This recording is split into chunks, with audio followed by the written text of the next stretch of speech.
Wine club lefties, as far as I know it, and I don't be too critical of a wine club, are those who effectively, uh, not quite champagne socialists, but they're these groups who are detached from reality and have all these kind of ideas which don't relate to what normal people think. And wine club lefties and some of these donors are being blamed by Democrats on the ground for putting money behind candidates who are too progressive, too liberal, too extreme for your average voter. So let's get some analysis now from the US. I'm joined by the Times and Sunday Times' Washington editor, Katy Balls. Welcome to the show.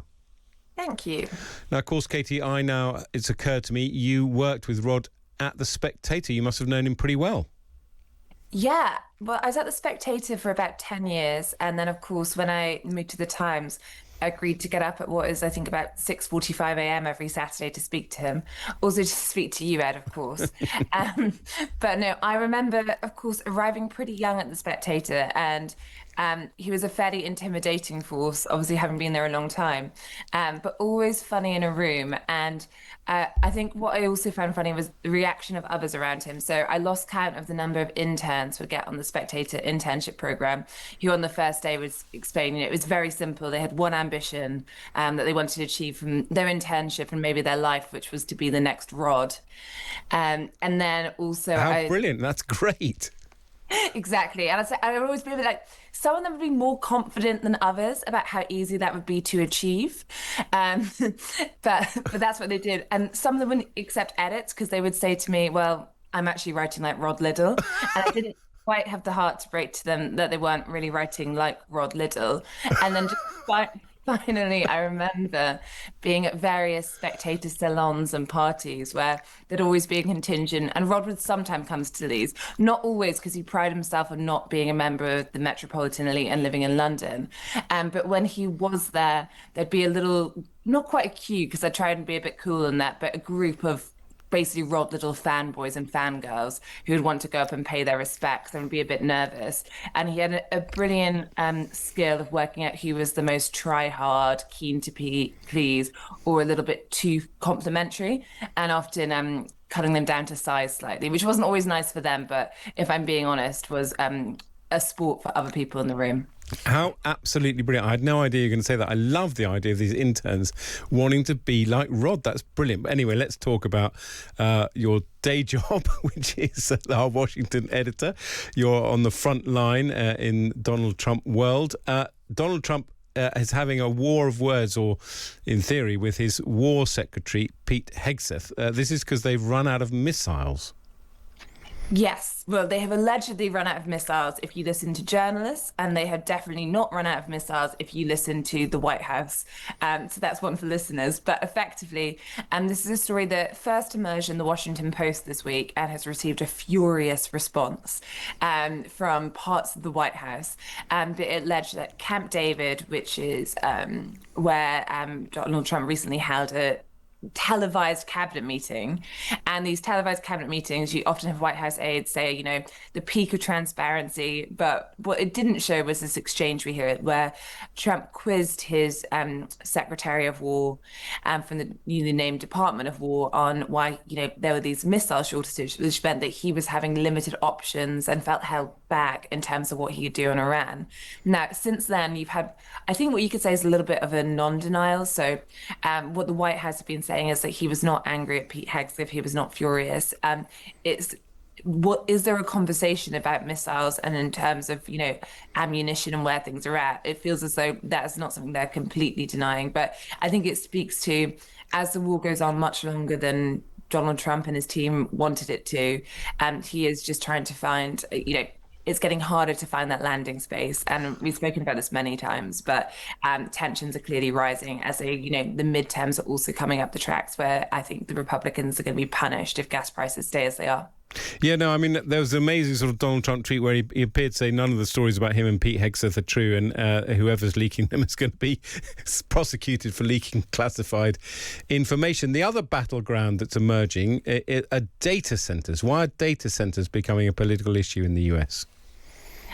Yes, quite to your point, Preeti, there, which is if there hasn't been a leak, it's surely hard to prosecute what the classified information would have been. But back to data centers. Yeah, this is an interesting story that's really bubbling up in America at the moment, and we're seeing signs of it. Now, I don't think this is something which there is a complete UK parallel for yet, but of course, in America, they're trying to be the leader in AI. So you've had these data centers popping up all around the country for some time, but they're really accelerating. And what we've seen recently is them becoming a very febrile issue in US politics. So in the week just gone, we have had Abdul El-Sayed, a left-wing Democrat, win the primary in Michigan, surprising the Democratic establishment. He beat a rival who had, I think, like $60 million in donations compared to him, some super PACs. And one of the key policies that's got less attention from him was about data centers and this idea that they need to slow down. You have other candidates on the left who are talking about moratoriums on data centers. That's something Bernie Sanders, AOC, the congresswoman, have spoken about. And I think for many Americans, data centers are becoming the first visible or real tangible part of the AI revolution they keep hearing might take their jobs. And the problem is data centers are huge one-story buildings that are meant to be not near residences, but obviously people start to see them in their communities. And they don't really create jobs. You need people to build them. Once they're built, we only really need upkeep and security. And they drain energy. They take, so much water. There's always videos going viral online. And they also have the potential to push up utility bills because of the demand on resources. So utility bills for normal people. And this is all meaning that I think you're getting almost these techno-populists, so candidates who are standing up to big tech. And that is not something that Donald Trump is doing or perhaps even in a position to do, because I think in the second term, we saw how, the tech bros have become an important part of his approach to things. They went to kiss the ring when he became president. All these trips to Mar-a-Lago by Mark Zuckerberg, Elon Musk, Jeff Bezos.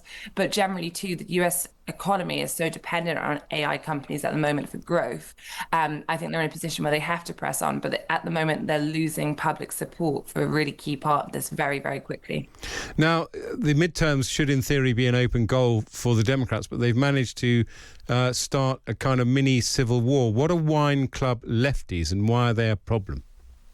Wine club lefties, as far as I know it, and I don't be too critical of a wine club, are those who effectively, not quite champagne socialists, but, they're these groups who are detached from reality and have all these kind of for ideas which don't relate to what normal people think. And wine club lefties and some of these donors are being blamed by Democrats on the ground for putting money behind candidates who are too progressive, too liberal, too extreme for your average voter. So candidates like I just mentioned, for example, the candidate in Michigan.